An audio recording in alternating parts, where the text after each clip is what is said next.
Olá, sejam bem-vindos. A partir de agora, o Mais Saúde na tela da NTV. Você que sintoniza na sua casa através do canal 8.1 Digital. Estamos também na plataforma do Facebook, na página NTV Patos de Minas e através do nosso site também. Quero convidar você que ainda não baixou o aplicativo da NTV, baixe aí no seu celular e fique por dentro de tudo o que acontece em Patos de Minas e toda a região. O Mais Saúde está no ar, aonde você participa com a gente. Daqui a pouquinho eu trago aí os temas importantes do programa de hoje, mas antes eu gostaria, como sempre, agradecer a Apolo Floricultura, sempre contribuindo e embelezando aqui com o nosso programa. Um abraço para a Lourdinha e toda a equipe da Apolo Floricultura, que fica tradicionalmente no coração de Patos de Minas. O endereço está aí na sua tela para você conferir. Fica na Major Gotti e atende você pelo telefone 3822-2200. E para os amantes de plantas, esse aí é um arranjo natural, viu, gente? Olha que belíssimo.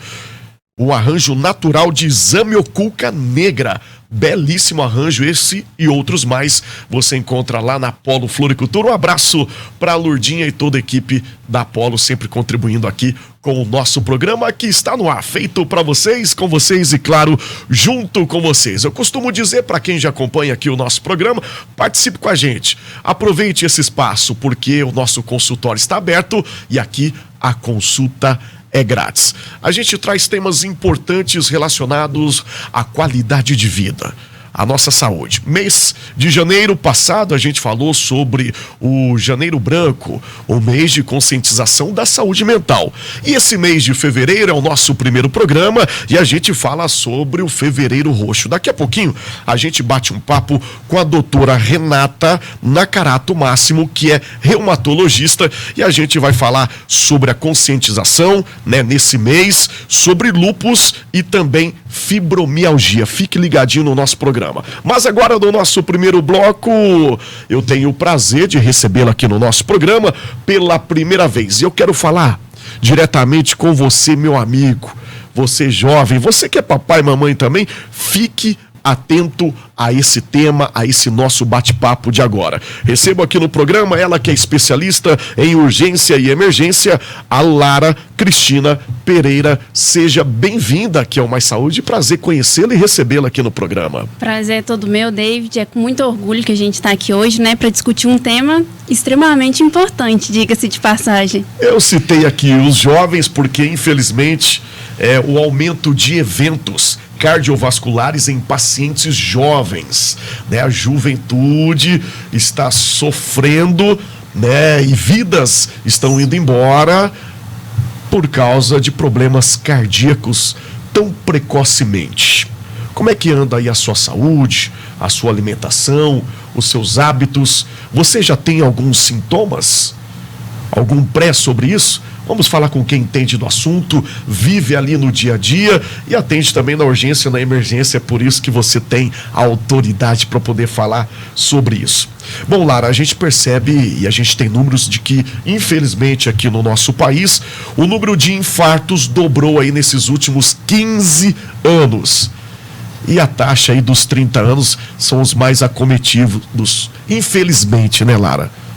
Exatamente. Está aí hoje uma preocupação não só nossa, né, mas ela é mundial, porque a estatística ela é mundial, ela não altera, mas quando a gente fala a nível de jovens, assusta porque é uma realidade que mudou muito, porque a gente não tinha, né? Se a gente buscar aí nos últimos 30 anos, não vamos muito longe não, nos últimos 30 anos, quem sofria, né, de algum evento cardiovascular era paciente idoso, 60, 80, 90 anos e assim sucessivamente. Hoje, com o passar do tempo, essa estatística mudou muito e, infelizmente, mudou para algo que nos preocupa.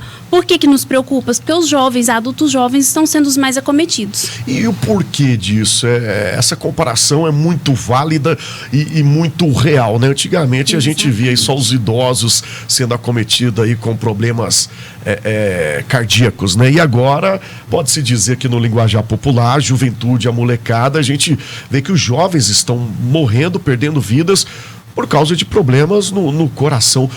Tudo mudou. Os hábitos mudaram. Mas qual que é a grande receita disso aí? O porquê disso, Lara? Na verdade, hoje a gente tenta levantar dados, né? Isso é estatístico. A Sociedade Brasileira de Cardiologia tenta elencar uma cadeia para tentar minimizar os danos, porque a nossa preocupação quando se diz respeito a um paciente com algum evento cardiovascular é realmente os danos, né? Que ele vai ter aí ao longo da vida.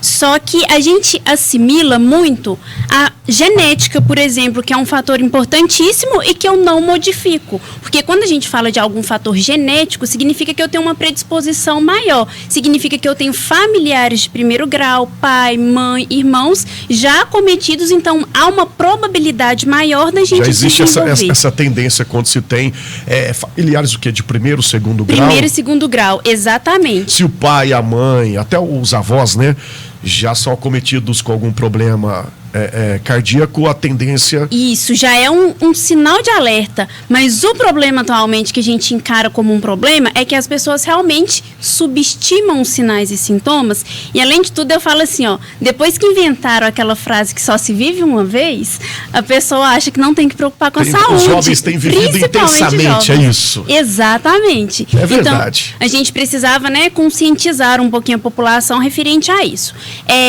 Esses fatores genéticos, eles são extremamente importantes e ele tem um peso, né, no que diz respeito à saúde da pessoa. Mas ele sozinho não é capaz de desenvolver alguma doença cardiovascular. Normalmente são os nossos hábitos. Esses eu modifico. Quando a gente fala em hábitos, né, a gente ressalta vários. Por exemplo, uso de bebida alcoólica exacerbada, sedentarismo, tabagismo. E eu chamo a atenção, que eu falo em sala de aula todos os dias, o uso do cigarro eletrônico, né? Existe um fator muito importante, né, referente a isso, que hoje é indiscriminado, infelizmente, né, que as pessoas talvez não falem da importância, do prejuízo que isso tem para a saúde, mas que está literalmente associado. Que é o tabagismo. Tabagismo. Seja ele eletrônico, seja o famoso paieiro, indiscutível, né? Tá tudo associado, né? O uso dessas substâncias, eu falo assim, ó, a gente precisa entender que o nosso organismo, ele funciona como uma espécie de uma máquina, que para ele funcionar 100% correto, precisa que todo o nosso organismo funcione em sintonia. A partir do momento em que eu coloco na minha rotina algo que o nosso organismo não estaria preparado para receber, de alguma maneira ou de outra, a gente vai sofrer danos. E a maioria dos danos esses danos, na maioria das vezes, acomete o músculo cardíaco, que por si só a gente acha que não é sensível, né? Mas enfim, que gera vários problemas. E por isso da população jovem hoje está se tão acometida. Vários problemas, vários sinais. Você disse no início do nosso bate-papo aqui, Lara, que dá sinais, né? Quem tem problemas cardíacos... Existem alguns sinais que parece que a galera de hoje em dia quer mascarar isso. Como seriam esses sinais? Quais são esses sinais de que você pode realmente estar passando por problemas? A gente traz uma informação que talvez ela serve para quebrar, né, tabus de várias pessoas, porque a gente subestima sintomas, David. Isso é muito errado. Porque, na verdade, a gente tem uma mania de minimizar o problema. E eu falo a grosso modo, até provar que focinho de porco não é tomada, toda dor no peito vai ser tratada como infarto. Só que os próprios pacientes subestimam essa dor. Dor no peito não é normal, não existe dor no peito normal. Não existe, é só para dor no peito. Então a gente vê que as pessoas subestimam o sintoma, subestimam sinais, né? É isso que a gente fala. As pessoas retardam em procurar um atendimento médico, em procurar por ajuda, e o infarto é algo que eu não posso esperar. O músculo cardíaco está morrendo. Então, quanto mais tempo a pessoa demora para procurar por ajuda, mais o músculo cardíaco é acometido. Por exemplo, eu costumo citar alguns exemplos aqui no programa para o pessoal de casa poder se identificar. Às vezes estou ali com a dor no peito, aí não procura assistência médica, auxílio médico, e aí passa. Um dia, no outro dia, já acordo melhor, e aí depois de muito tempo depois eu sinto esses sintomas novamente. É isso que você está dizendo? Exatamente isso. Eu falo que a gente não espera, né? É um tipo de sintoma que vai a gente agravando? Não espera. Agrava, porque se essa dor no peito é ocasionada por uma obstrução, né? Às vezes alguma artéria do músculo cardíaco está obstruída, a isquemia, que é a morte do tecido que a gente fala, vai aumentando morte, vai aumentando morte de tecido. Aí é onde o paciente tem uma parada, aí é onde o pessoal aciona o serviço às vezes e fala assim, ó, olha, não tá respirando, não sei o quê, mas aí às vezes já é tarde, porque você tenta reverter um quadro gravíssimo de algo que possivelmente poderia ter sido tratado anteriormente. E quais são essas desculpas, essas mascaradas aí que o pessoal costuma dar? Eu senti uma dorzinha aqui, mas é só pontada. Será que é paixão? Né? Será que é ansiedade? O que o pessoal costuma aí mascarar? Exatamente. Sempre que a gente atende esse tipo de intercorrência, que a gente vai conversar com o paciente, ou às vezes que a gente já roda o eletro dentro da unidade hospitalar e a gente pega esse eletro alterado, o intuito é tentar minimizar os danos. Aí a gente pergunta quanto tempo de dor, porque existe um tratamento para cada tempo. Existe um tratamento eficaz medicamentoso, existe um tratamento que é a perfusão do músculo cardíaco, mas que para isso eu tenho tempo. Por isso que a gente fala, por isso que eu repito, até provar que focinho de porco não é tomada, toda dor no peito é tratada como infarto. Só que a gente percebe que o próprio paciente tenta mascarar esse sinal, esse sintoma. O que o paciente chega para nós e fala? Eu tô com muita dor no peito, mas eu sou muito ansioso. Não existe isso. Porque o paciente já dá o diagnóstico, o próprio diagnóstico. Exatamente isso. Então a gente tem que entender que uma das consequências do infarto é a crise de ansiedade. Então a gente não pode subestimar. Entendeu? Então, assim, é muito comum. Pode até ser a ansiedade, mas pode que também até ser, mas vamos descartar o infarto. Beleza, eu descartei o infarto, lindo, muito vamos bem. Tratar a ansiedade. Mas, a princípio, eu vou priorizar isso, David, aqui dentro do nosso município, seja na UPA, seja em hospital particular, qualquer hospital que o paciente for, é emergência. É um paciente triado para ser atendido rápido. Entendeu? Mas descartou o infarto, é uma crise de ansiedade. A crise de ansiedade também tem tratamento. Então, a gente vai descartar o infarto e tratar a crise de ansiedade. Mas, primeiro, eu vou preocupar com o que é mais grave. Ou seja, os primeiros sinais, as primeiras dorzinhas, incômodo no peito, procurar assistência. Exatamente, não ficar em casa não. A gente escuta muito, mas se a gente fizer uma estatística, a gente ficar aqui, no centro, perguntando todo mundo. Se você perguntar e falar assim, se você sentir uma dor no peito agora, o que você faz? Você vai ver o que as pessoas te respondem. Eu vou tomar um banho. Eu vou deitar. Exatamente, eu vou deitar. Chazinho da vovó. Porque o remédio funciona, deitar, eu vou deitar. Realmente, o organismo, quando ele está em repouso, nossa tendência é sofrer menos, né? Então, se você perguntar aqui, todo mundo vai te responder a mesma coisa. É real. Então vamos lá, você de casa também pode mandar a sua pergunta para nossa especialista aqui responder também. Se você está se identificando ou tem alguma dúvida, manda pra gente, enquanto a gente vai para um rápido intervalo, é bem rapidinho, e o Mais Saúde volta já já aqui na tela da NTV.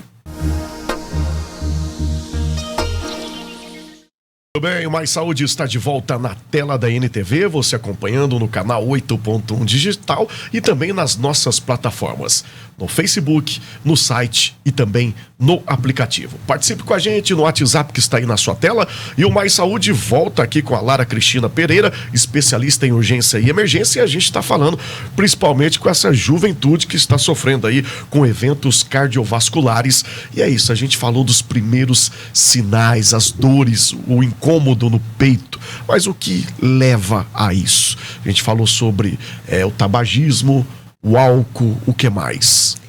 A gente tem vários fatores, David, que na verdade precipita, né? Que é o que a gente fala que são fatores que predispõem a um risco maior, né? A gente já mencionou todos esses, mas um dos fatores que a gente vê hoje como um problema é a alimentação, né? A alimentação está literalmente relacionada, principalmente com aqueles alimentos multiprocessados, né? Que a gente sabe que tem uma taxa maior de glicose.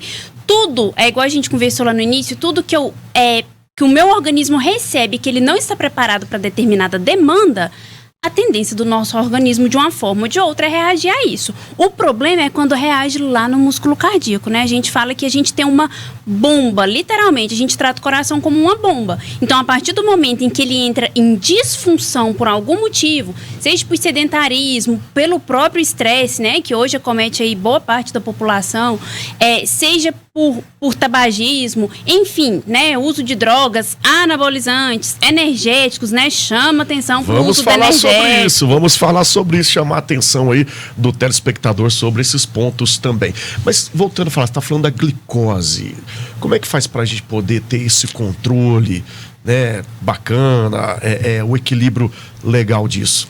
Na verdade, a gente precisa controlar. Eu falo que nada que a gente mantenha um controle faz mal, David. A gente precisa do controle, né? É do ponderar. O equilíbrio, exatamente. É pôr uma balança ali, né? O nosso organismo está preparado para alimentação, todas as alimentações, para bebida alcoólica, todas as bebidas alcoólicas, desde que seja moderado, né? A gente precisa trabalhar o moderado. O famoso tudo que é demais passa.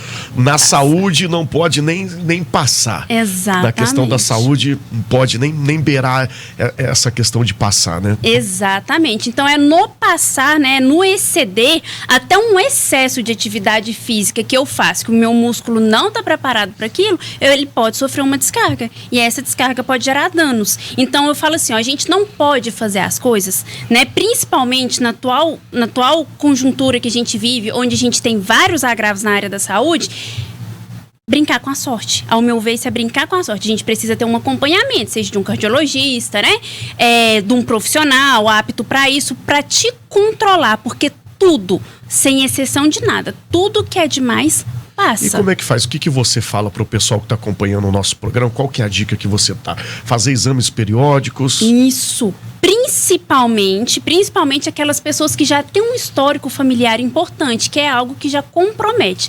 Não necessariamente a gente precisa ficar com aquilo na cabeça e perder a qualidade de vida porque eu estou preocupado, porque a minha mãe teve um infarto, meu pai já infartou ou tem alguma doença cardíaca importante. Não é isso. Mas a gente também não pode deixar de importar, né? É algo importante que pelo menos anualmente, a gente precisa fazer um controle, fazer, né, um check-up, exames de sangue, um eletrocardiograma, beleza, tá tudo certo? Tudo certo, vida que segue. Mas qualquer sinal de alarme, qualquer, né, dor no peito não é normal, dormência nos braços não é normal, dor que irradia pro estômago não é normal, vamos parar de romantizar essas coisas.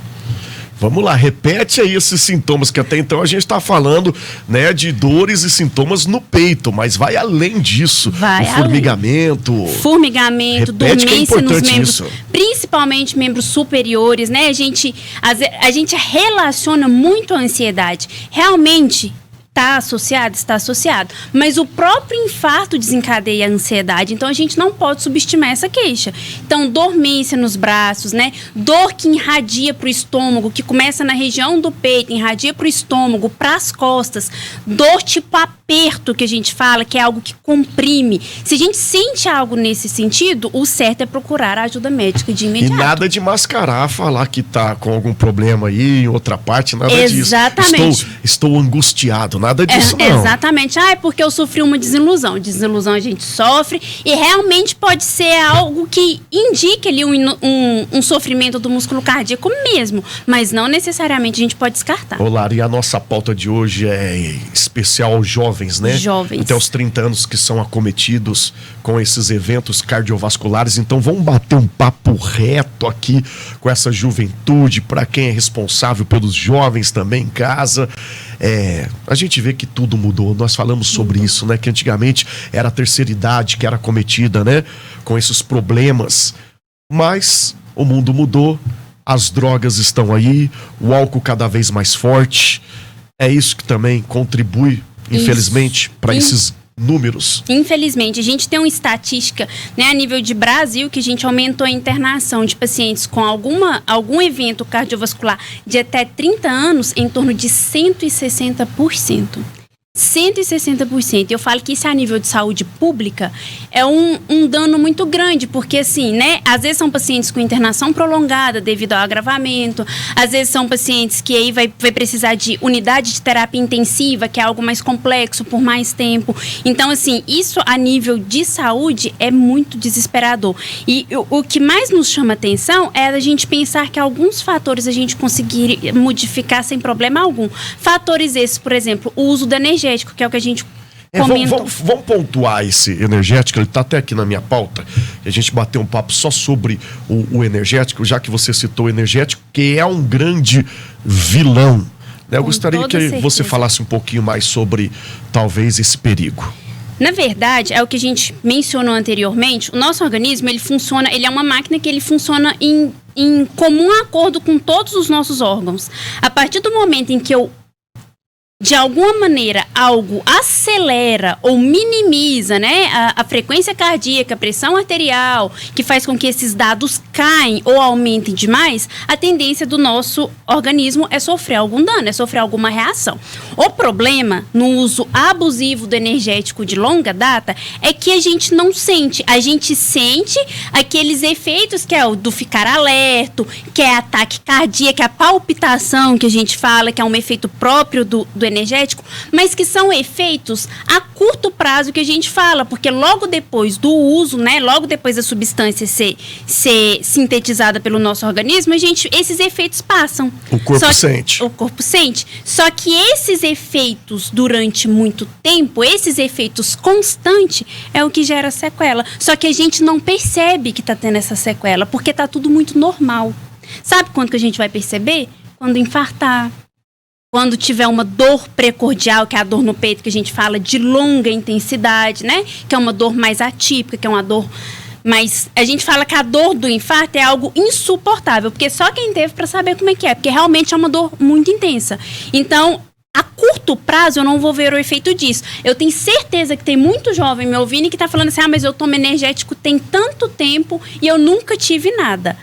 Ainda. Isso é real. Isso essa conta chega. A gente escuta muito sobre isso. E ainda mais quem toma o energético, muita gente para poder trabalhar, tive um dia cansativo, exausto, vou recorrer ao energético, famoso energético, e quando ele é associado ao álcool. Aí a gente tem dois fatores importantíssimos que alteram a funcionalidade do músculo cardíaco. Então eu aumento a chance de ter algum evento. E associado a drogas ilícitas... Não dá bom. Não dá nada bom. Só ela sozinha já é um estrago imenso, né? Tudo que altera a funcionalidade do músculo cardíaco, por si só, já é um dano na saúde. Já é um dano importante. Se eu assimilo energético, bebida alcoólica e droga ilícita, a chance de eu ter um evento cardiovascular aumenta em torno aí de 40% a 50%. Muito bem, vamos aproveitar então aqui, a gente tem mais alguns minutos aqui do nosso programa, para a gente falar sobre prevenção. Esse é um fato importante aqui do programa, é o papel da NTV, para que nada disso aconteça, para que esses números diminuem. Quais são aí as dicas em forma de prevenção para a gente não passar por esses eventos? Primeiramente, moderar o uso de bebida alcoólica, energético, se possível, cortar. Eu não falo nem moderar, é tirar, porque realmente não traz benefício nenhum para a área da saúde. E manter a saúde em dia, check-up, exames, exames de sangue. Como eu falei, a glicose é um fator importantíssimo, que está literalmente associado a esses eventos. Manter exames em dias, principalmente quando se tem um histórico familiar, é importante aí, a gente precisa cuidar. A população mais atingida hoje, infelizmente, é em torno dos 24 até os 30 anos. Então, a gente precisa conscientizar da importância de prevenir. Eu falo que tudo que eu previno, eu tenho danos financeiros menores, porque a prevenção sai mais barata do que o tratamento, indiscutivelmente. E a gente ainda consegue não deixar um problema já instalado, piorar. O que piora a qualidade de vida da pessoa, Então, se a gente previne, se a gente tem os exames em dia, se a gente faz um eletrocardiograma, se a gente procura um profissional da área da saúde, principalmente quando eu tenho algum sinal e sintoma, a chance da gente de ter algum evento que acometa esse paciente mais grave é menor. O velho ditado, mais uma vez, vem à tona. Melhor prevenir do que remediar. Com toda certeza. Ou que aconteça algo mais grave. O que você diria para os nossos telespectadores, para quem está acompanhando o nosso programa? Nunca faça isso. Nunca subestime sinal e sintoma em hipótese alguma. Sentiu dor no peito, todas essas coisas que a gente já mencionou, tontura, vertigem, mal-estar, vou deitar, vou tomar um banho, pelo amor de Deus, não. Vai no hospital. Descartou, beleza, você pode voltar para sua casa, tomar um banhozinho e deitar. Mas caso contrário, sentiu dor no peito, dormência, todos esses sinais e sintomas que a gente já mencionou, procura uma unidade de saúde. É importante a gente falar que quem faz o diagnóstico é o profissional. Exatamente. A gente sempre levanta essa bandeira aqui no programa. Nada de Google médico lá, nada disso não. Eu senti uma dorzinha, passou, hoje eu já tô melhor, nada disso. A minha dor no peito é porque eu sou ansioso. A gente escuta isso, mas é 99,9% dos pacientes falam isso. O autodiagnóstico, né?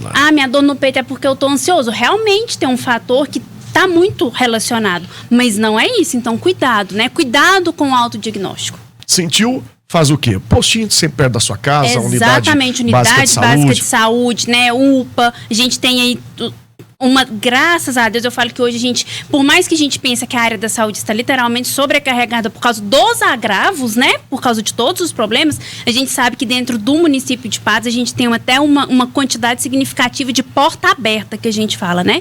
Então, a gente não precisa ficar na dúvida, não precisa ficar sentindo dor em casa. Na dúvida, é melhor prevenir, né? Vai ao hospital, descartou, lindo. Vai à unidade básica de saúde, descartou, maravilhoso. Muito bem, Lara Cristina Pereira participando aqui do Mais Saúde de hoje, um prazer recebê-la. Para quem tem alguma dúvida, pode procurar aí nas redes sociais, você tá sempre, muito prestativa, eu sigo você e é um prazer conhecê-la. Obrigado, não vou falar participação não, pela contribuição de uma saúde melhor para nossa sociedade. Como é que faz para te encontrar? Estamos à disposição sempre, né? Claro, eu falo que a área da saúde, ela nos permite prevenir, e é disso que eu gosto, né? A gente fala assim, você gosta da urgência? Eu amo a urgência, mas eu prefiro prevenir o paciente do que ele ter algum agravo. Então, eu tô no Instagram, né? Lá, enfermeira Lara Cristina, então deixo dicas lá direto, abro caixinhas de pergunta, pode me perguntar, né? Qualquer dúvida a gente está sempre à disposição. Muito bem, obrigado mais uma vez, todo sucesso para você. Para nós. Muito bem, vamos então para o nosso rápido intervalo, é bem rapidinho, daqui a pouquinho a gente vai falar do Fevereiro Roxo que chegou com a doutora Renata Nakarato Máximo, que é reumatologista, então não sai daí que o Mais Saúde volta já já.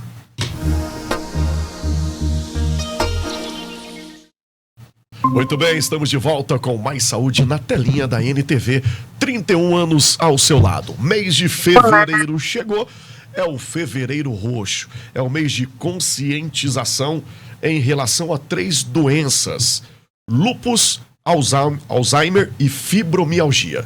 A gente traz agora, nesse programa, recebe a doutora Renata Nakarato Máximo, que é reumatologista, e a gente vai abordar 2 doenças durante todo esse mês. A gente vai estar falando sobre o Fevereiro Roxo, mas hoje a gente fala com a doutora sobre lúpus e fibromialgia. Você aí de casa participa com a gente, vai aparecer aí o WhatsApp para você aproveitar. Como eu costumo dizer aqui, você já conhece o nosso bordão, o consultório está aberto e aqui a consulta é grátis. Participe, aproveita, tá bom? Bom, mês importante, né, doutora? Seja bem-vinda aqui ao programa, prazer conhecê-la. Muito prazer, eu estou muito feliz em estar aqui com vocês, falando um pouquinho sobre 2 doenças que são muito importantes e muito prevalentes no nosso país. É um mês importante, a gente, né, tem todos os meses, a gente tem uma cor, é destinado a uma conscientização, mas a gente sabe que tanto o lúpus quanto fibromialgia, a gente tem que estar sempre falando sobre isso.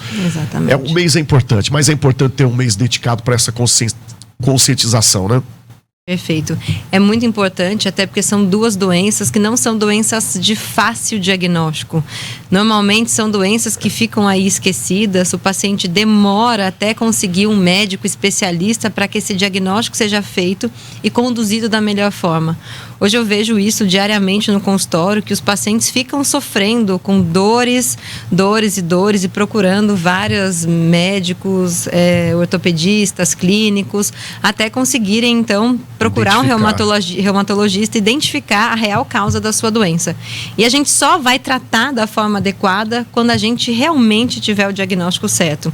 Eu falo que o maior desafio hoje do reumatologista, do meu consultório, é realmente fazer o melhor diagnóstico. Eu demoro um tempo aí para fazer o diagnóstico, porque sem ele eu não vou saber conduzir da melhor forma. Quando a gente tem o diagnóstico, aí sim a gente vai seguir os protocolos de tratamento e com certeza a gente vai ter sucesso. Mas a gente hoje tem muitos pacientes taxados aí como fibromiálgicos uma vida inteira. Nós vamos falar sobre que isso. não melhoram.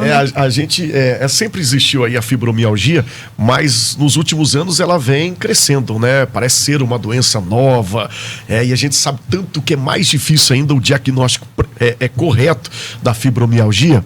Vamos lá então, vamos falar do lúpus para o pessoal de casa entender e participando com a gente. O que é essa doença, o lúpus? Que a gente falou de duas doenças aqui que, pelo que a doutora falou, de dores, né? Onde os pacientes são acometidos por dores. Sim.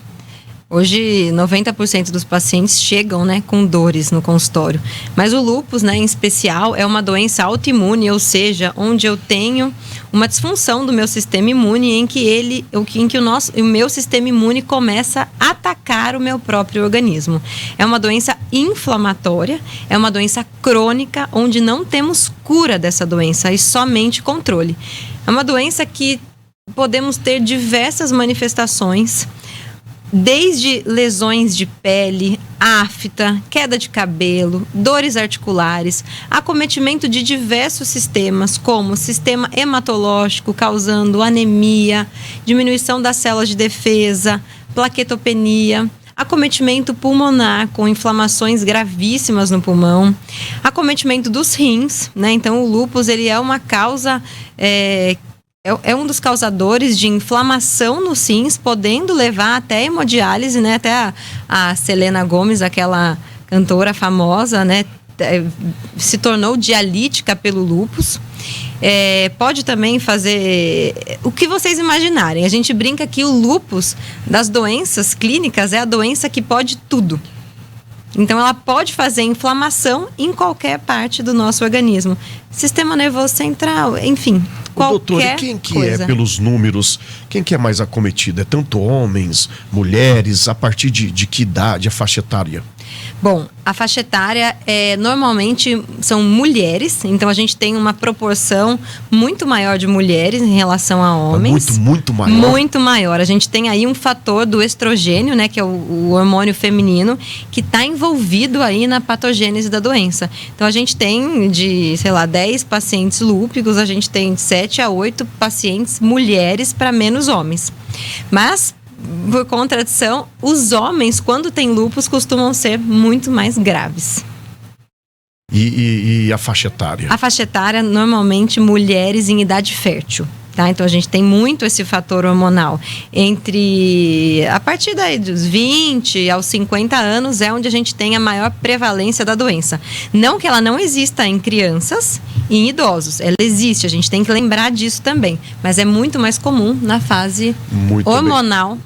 Doutora, mulher. E quando a gente anunciou que a doutora viria aqui no programa, a gente já recebeu aqui pela emissora algumas perguntas já. Legal. E uma telespectadora mandou, você disse no caso de gestante da gravidez, pode engravidar? Quem tem lúpus pode engravidar, doutora? Pode.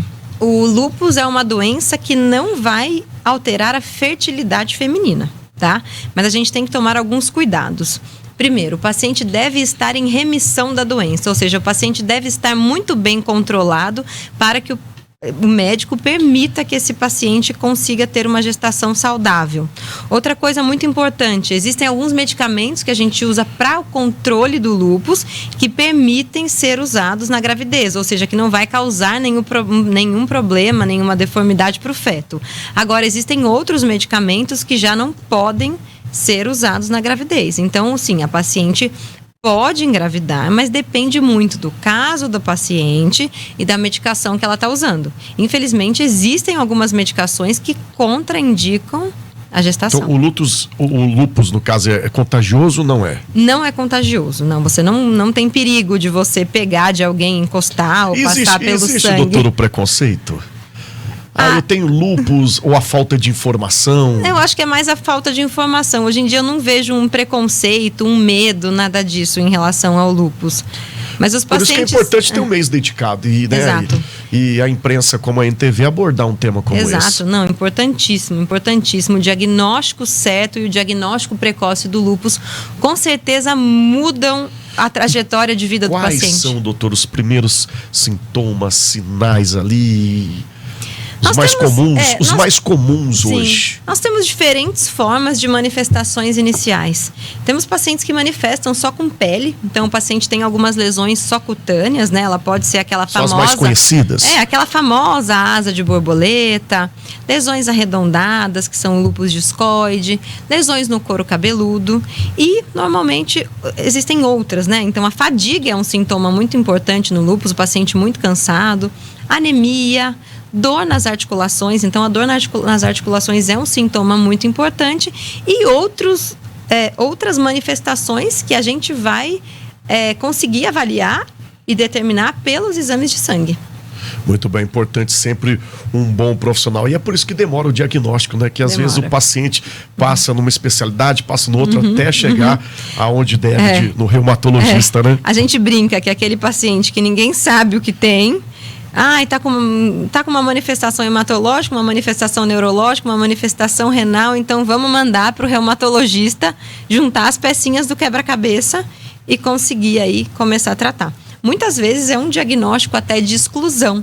O paciente já passou por diversas especialidades e viram que não tinha nada ou que não tinha nada infeccioso. E demora o diagnóstico, doutora? Demora. Normalmente, para a gente que é reumatologista, a gente consegue... A gente está acostumado com esses casos, então a gente consegue fechar mais rápido. Mas demora.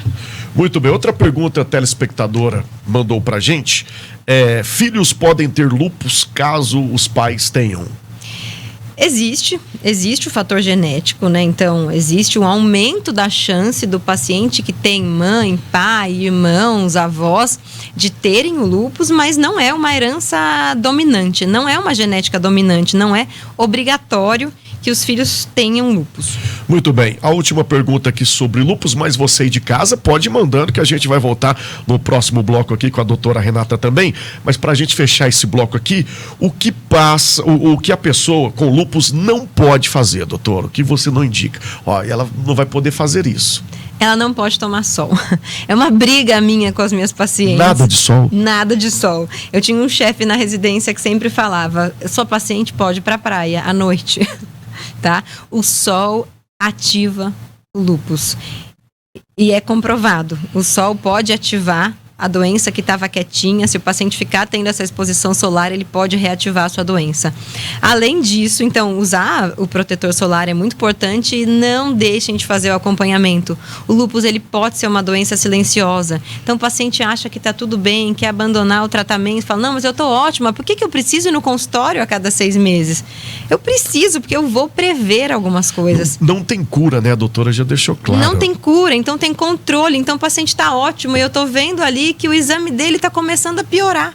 Eu tenho o histórico dele, aí eu já vou intervir antes que ele tenha uma manifestação grave. E quais são os tipos de tratamento, doutora? São tratamentos medicamentosos. Então, o paciente com lúpus, hoje, ele faz uso crônico de hidroxicloroquina, se ele não tiver nenhuma contraindicação, e outros imunossupressores. Então, são medicamentos que vão controlar a imunidade. A imunidade do paciente autoimune, ela é muito confusa, a gente brinca que é uma imunidade maluca, ela começa a atacar as próprias células do paciente. Então eu preciso usar uma medicação para que eu controle essa imunidade e a gente consiga dessa forma controlar a doença. É isso, sempre um bom profissional, um especialista. Vamos para o nosso rápido intervalo então, vamos chamar aí o comercial e a gente volta já já com a doutora Renata Nakarato Máximo, falando do Fevereiro Roxo, que é muito importante. Eu volto já já.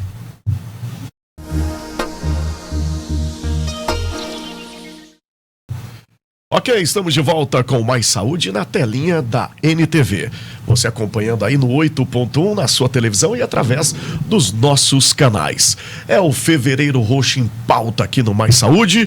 É o mês de conscientização do lúpus e também da fibromialgia. E a gente continua aqui o nosso bate-papo com a reumatologista, a doutora Renata Máximo. Doutora Renata, vamos falar agora sobre fibromialgia. É uma palavra, uma doença que está em alta, chegou de repente, mas sempre existiu. Fala um pouquinho pra gente sobre a fibromialgia, que já antecipamos aqui que o diagnóstico é mais detalhado. Sim, com certeza. Então, a fibromialgia é um diagnóstico que vem crescendo. Hoje a gente recebe no consultório inúmeros pacientes com diagnóstico de fibromialgia. Eu vou detalhar um pouquinho do que é fibromialgia para depois falar para vocês. Fique à vontade. Bom, então a fibromialgia ela é um transtorno de dor crônica, ou seja, uma dor que dura mais de 3 meses. Uma dor, na maioria das vezes, de característica muscular, onde a gente precisa obrigatoriamente ter dor na parte de cima, né, do tronco, então tronco e membros superiores, e na parte de baixo Ela não também. É visível, só para explicar para o pessoal Ela de não casa, é visível. Não tem nenhuma mancha, não acontece. Não tem nenhuma mancha, não tem absolutamente nada. Ela é então uma dor muscular com características crônicas, então com duração de mais de 3 meses, que na grande maioria dos pacientes vem acompanhado de um transtorno de ansiedade, depressão e distúrbios do sono. E aonde que acontecem essas dores? No corpo todo. Então é aquele paciente que chega assim, doutora, eu não sei onde não dói. Eu tenho dor do fio do cabelo até o dedão do pé. E é um diagnóstico, eu brinco e acho um diagnóstico muito perigoso. Porque é um diagnóstico que deveria ser um diagnóstico de exclusão, né? Então a gente deveria analisar muito bem esse paciente, ver se ele não tem nenhuma outra causa para dor, do que rotular aquele paciente que de repente o clínico avaliou, achou ele muito ansioso, depressivo, dorme mal, tem dor no corpo. Esse paciente é fibromiálgico. É um paciente que toda vez que procura ajuda, se ele tem o diagnóstico de fibromialgia, as pessoas menosprezam. Deve ser da fibromialgia. Então, se ele chega com uma dor abdominal, uma dor no peito, por exemplo, que a doutora Lara estava falando aqui com a gente, e o paciente fala, eu sou fibromiálgico, o próprio médico já tem a tendência a achar que aquilo não é nada. Que o paciente é ansioso, que o paciente está exagerando, enfim. Mesmo que ele seja portador dessa doença, pode de fato ter algo mais grave. Exatamente, esse é o maior perigo. Hoje eu vejo que existem muitos pacientes super diagnosticados como fibromialgia. Então qualquer dor super diagnosticados. Então tem muito diagnóstico de fibromialgia que eu vejo no consultório que não é fibromialgia. Por exemplo? Ou seja, o paciente vai lá no consultório, doutora, eu estou tratando de fibromialgia aí há anos, eu não melhoro. Por que será que o paciente não melhora? Será que ele não está fazendo o tratamento correto? Será que ele não está fazendo a parte dele? Ou será que ele tem um outro diagnóstico escondido por trás disso tudo? Ou seja, por quê? Às vezes o paciente vai lá, não, doutor, eu tenho fibromialgia. Ele começa a me mostrar os exames dele, tá tudo inflamado. Então o paciente tem bursite de repetição, tem tendinite de repetição, tem artrite de repetição, artrite nas mãos, artrite nos joelhos, dor lombar de característica inflamatória. Então eu já peguei muitos pacientes rotulados como fibromialgia que na verdade eram espondilite, artrite reumatoide, artrite psoriásica, coisas escondidas. E tá aí o maior desafio. Vamos fazer o diagnóstico correto para tratar esse paciente da melhor forma. Não tem cura, tem controle. Na reumatologia, não. Eu brinco, praticamente a gente não fala em cura, a gente fala em controle. No caso da fibromialgia, explicando para o pessoal de casa que está conhecendo mais sobre esse nome, sobre essa doença, esse diagnóstico, que não tem cura. Não tem cura, tem controle. Tem o controle através de tratamento. E como é que funciona esse tratamento? O tratamento da fibromialgia, então, é um tratamento multidisciplinar. A gente tem medicações ansiolíticas e antidepressivas que vão atuar no controle, no sistema nervoso central, né? Então, no nosso cérebro, porque normalmente esses pacientes com fibromialgia, eles têm uma percepção aumentada da dor. Então, eu preciso usar um antidepressivo ou um ansiolítico para que esse paciente possa diminuir, então, o seu limiar de dor. Então, o paciente vai ter uma melhora da dor com tratamento ansiolítico e antidepressivo.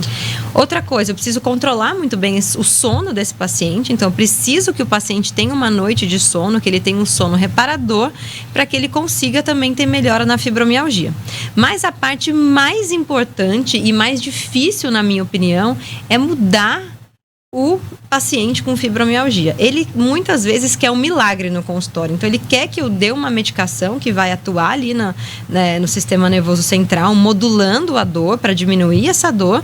Mas o que mais melhora, isso não sou eu, Renata, que estou falando, mas são os estudos, eles mostram que a atividade física é o melhor tratamento para fibromialgia. E aí a gente imagina a doutora que é especialista e tem competência, autoridade para falar sobre isso. Quando você diz quando o paciente chega, você falando de dor, eu acredito que o pessoal de casa também sentiu a mesma coisa, como que é difícil, né? Querer, né? Que cesse a dor, né? Com urgência de imediato.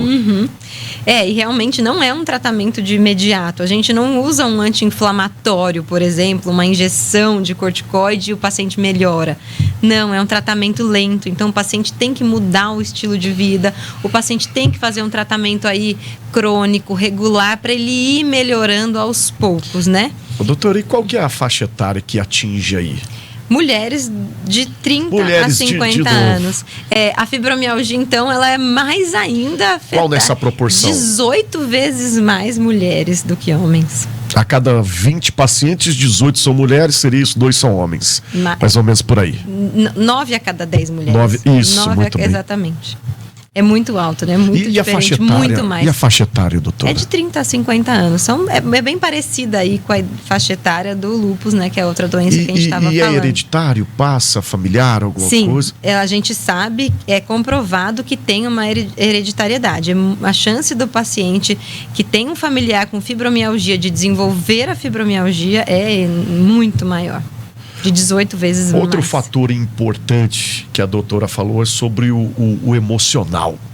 Né? A gente percebe que esses pacientes têm que cuidar também do lado emocional, mas não pode ser confundido, em hipótese alguma, como uma causa emocional. Exato. A gente sabe que a ansiedade, a depressão e os distúrbios do sono, eles são muito associados à fibromialgia. Mas muitas vezes, pensa comigo, o paciente com dor crônica é um paciente que fica irritado, é um paciente que fica ansioso, ele começa a dormir mal. Então, normalmente, a dor vem antes dessas outras coisas acontecerem. Então, a dor vem antes, o paciente começa a se tornar ansioso, até depressivo, pela dor crônica, que começa a atrapalhar na vida diária dela. Ela não consegue nem pensar, muitas vezes, em ir para uma atividade física, não consegue pensar em se alimentar melhor de tanta dor que esse paciente tem. E como uma outra coisa que me chama muita atenção na fibromialgia, é invisível, né? Você não tem um corte. Foi que a gente falou no início do programa. Você não tá com o braço quebrado para a pessoa não tem achar, uma ela mancha. tem dor, não tem nada. Então, isso faz com que o paciente sofra muito e se sinta até uma sensação de exclusão aí, quem tem que eu acredito que quando você vai reclamar para as pessoas que estão próximas, né? Acredito que os pacientes, o relato são esses lá no seu consultório. Se eu estiver errado, a doutora pode discordar. Eu reclamei para o meu pai, para minha mãe, meu companheiro, meu amigo, meu familiar, mas ele duvidou. Isso. Acontece isso? Demais, da dúvida da dor. Muito. Tem muitas pacientes que, inclusive, trazem o marido para consulta para que eu explique sobre a doença. Fala, doutora, eu trouxe meu marido hoje aqui para você explicar para ele sobre a doença, porque ele não acredita em mim. Ninguém acredita que existe essa dor. Porque não é visível. Exatamente. Mas ela existe. Ela existe. E é muito tempo que existe. É muito tempo que existe. Mas com cuidado, né? E o que agrava a fibromialgia, doutor? O que pode agravar essa dúvida, as pessoas que fazem o autodiagnóstico ou que não acreditam na doença? Eu vejo hoje que a primeira coisa, que muitas vezes quando o paciente não melhora, então que pode estar agravando, é que ele tenha outra doença escondida, né? Então, sempre fazer esse diagnóstico diferencial. Pacientes que não se exercitam, que não tomam a medicação corretamente. Existem muitos estudos agora falando em alimentos inflamatórios que podem aí também piorar essa questão da dor na fibromialgia.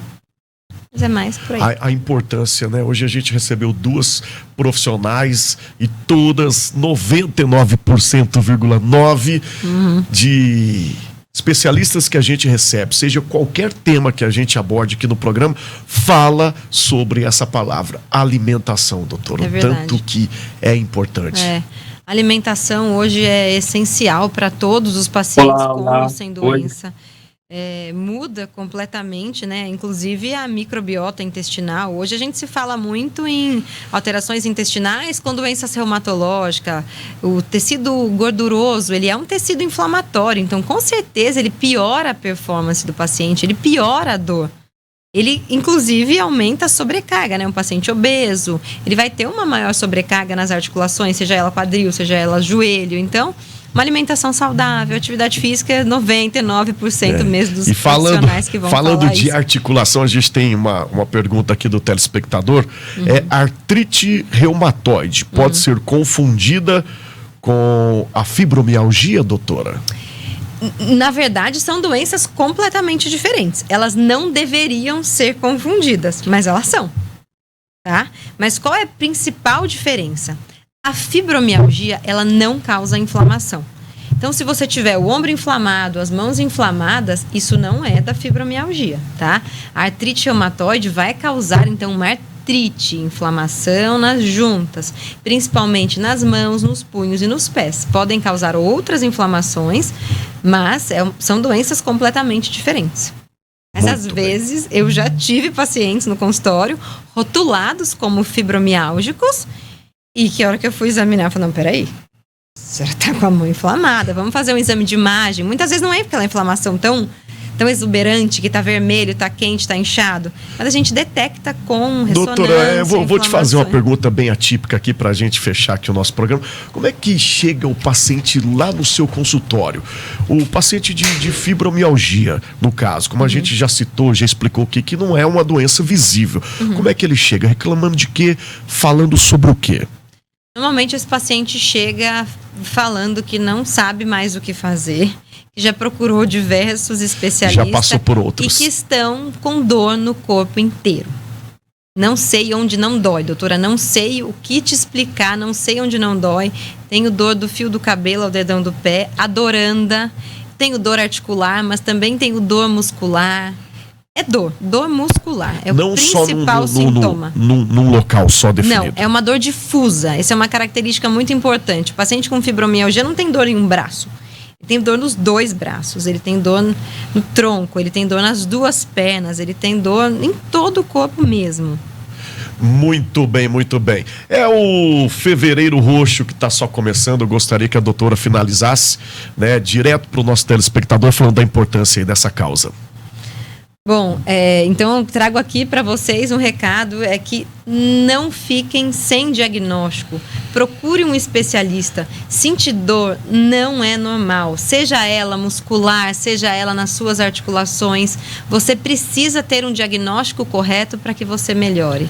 Então procure um especialista, procure um reumatologista para que você consiga ter qualidade de vida e aí conseguir exercer suas atividades. Muito bem. Recebemos aqui a doutora Renata Nakarato Máximo, reumatologista. Onde te encontra, doutora? Quem quiser me encontrar, então, hoje eu atendo na Clínica Máximo, na Rua Marechal Deodoro, 264. Tem o Instagram também, que é doutora Renata N Máximo.